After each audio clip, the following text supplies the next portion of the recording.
Jacomb started working with glass as a teenager, training in his dad's factory. As the son of acclaimed 70s artist John Croucher, Luke's eyes were open to a career which has turned him into one of New Zealand's most gifted glassmakers.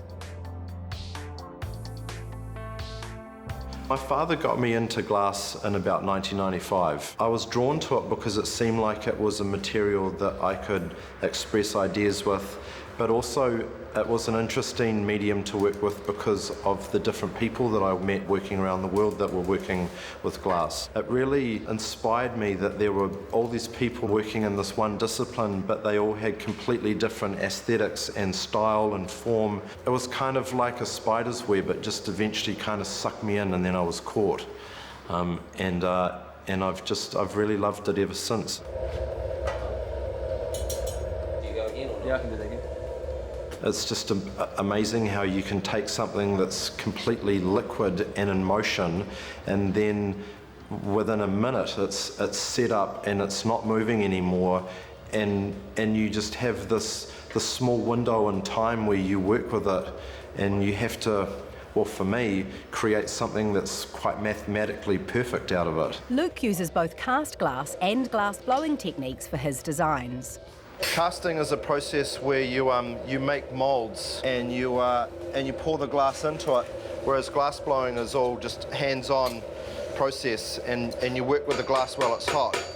So currently we're making these jars today, and in this furnace we have a pot, a crucible, which holds about 100 kilos of glass, and that's currently at 1100 degrees centigrade, so it's 11 times hotter than boiling water. And this particular furnace here, which is called a glory hole, it's a reheating chamber, so as the glass cools down, we can heat it back up again to a temperature where it's more pliable. Well, the thing that I really love about blowing glass is just being able to work with my friends every day. It's a pretty hot occupation. It's definitely the most difficult thing and most challenging thing I've ever come across. In 2001, Luke was awarded a grant from Creative New Zealand and decided to flee the nest to explore making glass in America. Two really great things happened in New York. I got this opportunity to work at the Corning Museum of Glass, which is in New York, and I got to work with all these amazing artists. But definitely the biggest thing that happened to me out there is I met my partner Catherine, and we've developed a lot of really amazing work together. We've had a beautiful baby girl. We've set up this business. We've travelled together. It's been a very, very fascinating adventure for Kate and I. Although Luke was learning Venetian techniques in America, his work became heavily influenced by Polynesian culture. So what I try to do is take different glass technologies and Pacific designs and vice versa and marry the two things together. Firmly establishing a career in the States, Luke was able to gain international recognition on a scale unimaginable in New Zealand. A really amazing opportunity was given to me by a famous American glass curator called John Webster Keefe. He asked me if I wanted to have a show at the New Orleans Museum of Art. It was a very significant show for me, a solo exhibition. I got to tour around America. It sort of brought my work to the attention of lots of different museums around the world, and magazines and newspapers. People sort of started to take what I was doing really seriously. With worldwide success under his belt, Luke brought Kate back to New Zealand. On his return, he created a special piece of work for a show at the Otago Museum.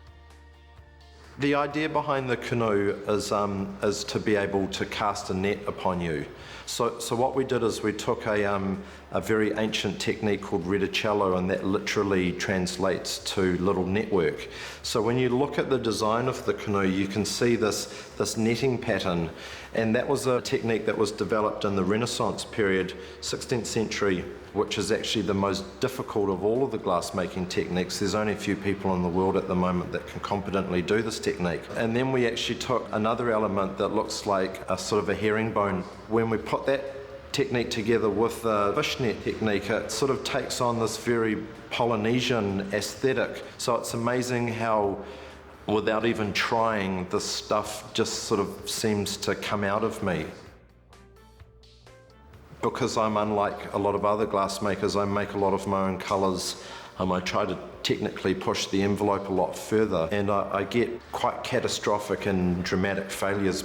It just breaks so easily, and you can have this huge amount of love tied up in a piece, and it just sort of seems like the thing that you love the most always breaks. But then the successes that happen sometimes are really, really amazing and delightful. It's something you can spend your whole life challenging yourself with.